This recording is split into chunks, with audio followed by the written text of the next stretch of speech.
La nouvelle file plus vite qu'un courant d'air. Le journal de tous aux marmottes en fait même ses gros titres. La tortue a battu le lièvre à la course. Dans son terrier, Augustin le lapin de Pâques en tombe sur son popotin. Saperli zinzin, je dois vite sauver l'honneur de mon cousin. 3 jours plus tard, tous les habitants de l'île aux marmottes sont avertis. Quel rififi! Le célèbre lapin de Pâques lance un nouveau défi à la tortue.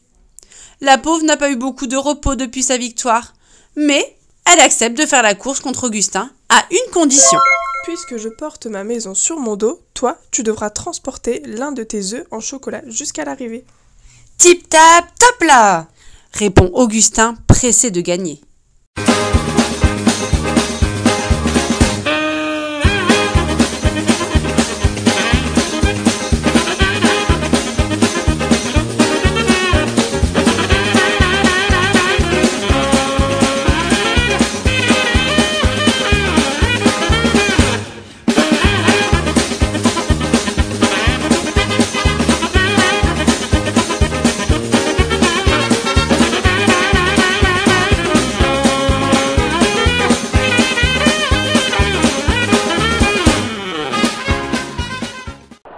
La foule des grands jours assiste au départ. Madame Licorne s'écrie au milieu de l'assemblée. 1, 2, 3, partez! Et zou, Augustin s'élance le premier, un œuf en chocolat entre les oreilles. Rendez-vous à l'arrivée! S'écrie-t-il tandis que la tortue démarre à pas lents. Augustin fonce comme l'éclair. Il traverse le pré, zigzague dans les champs de blé et s'engage bientôt dans la forêt. Mais ici, la tâche devient plus compliquée. Attention à ne pas faire tomber l'œuf. Songe le lapin de Pâques en passant sous une branche. La victoire d'Augustin ne fait pas l'ombre d'un doute. Il a déjà parcouru la moitié de la course. La tortue est toujours dans le pré, j'en suis sûre. C'est même trop facile à son goût. Soudain, Augustin sursaute. Il s'arrête net et commence à faire les 100 pas avec son œuf sur la tête. Saperli carotte! Pour être nommé gagnant, je dois attendre l'arrivée de l'autre concurrent. Oh là là, pauvre de moi! À ce train-là, la tortue risque d'arriver pour Noël. Non, pas question d'attendre si longtemps. Vite! Augustin cache son œuf dans un fourré, puis fait demi-tour ventre à terre. C'est décidé. Je vais aider la tortue à aller plus vite sans qu'elle s'en aperçoive, dit-il, fier de son idée.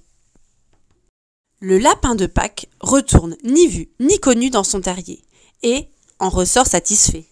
Personne ne résiste à mes œufs en chocolat. Quelques minutes après, Augustin reprend la tête de la course et commence à jouer aux petits poussés sur la route. Voilà, en semant mes œufs ici et là, c'est sûr, la gourmande va se mettre à courir dès qu'elle les verra. Hélas, 3 fois hélas, la tortue ne passe pas par là. Elle fait plutôt une petite pause dans le champ de salade voisin.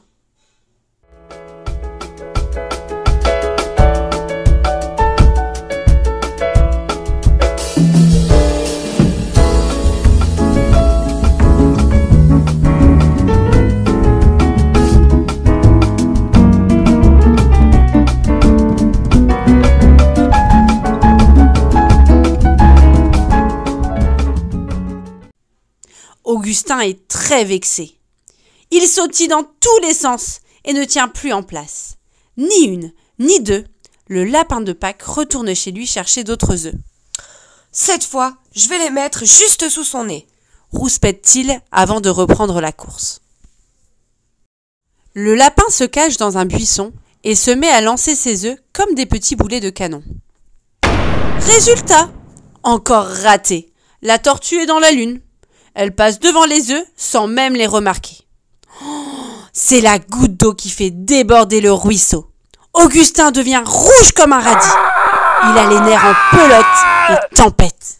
Très bien, tu l'auras voulu, fichu tortue.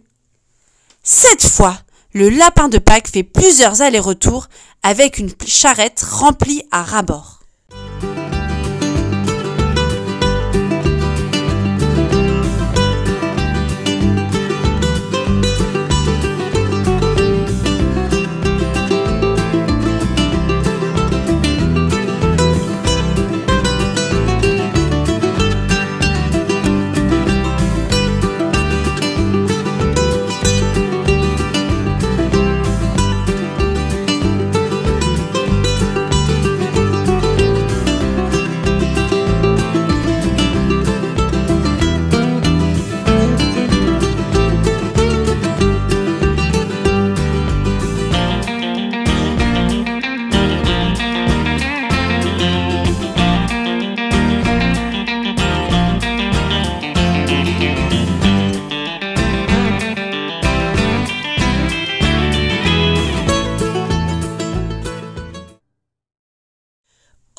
les œufs sont déversés et forment un sentier jusqu'à l'arrivée.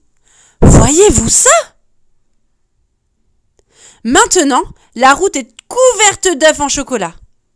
En effet, en arrivant près d'Augustin, toujours occupé à la tâche, la tortue n'en croit pas ses yeux. Elle s'étonne. Ça, Perlinavet, c'est pas qu'avant l'heure. Hurrah! Le plan du lapin fonctionne enfin! Et la tortue accélère. C'est pas trop tôt. Aïe aïe aïe, les ennuis ne se font jamais attendre. Augustin a rapporté toute sa réserve d'œufs en chocolat. Il y en a beaucoup trop maintenant. La tortue perd aussitôt l'équilibre et zou! Elle tombe sur le dos avant d'entraîner Augustin avec elle. Au secours! Hurlent les deux concurrents, emportés par une immense vague d'œufs en chocolat. Ainsi, la tortue franchit encore la ligne d'arrivée la première. Elle surfe sur sa carapace. Youpi!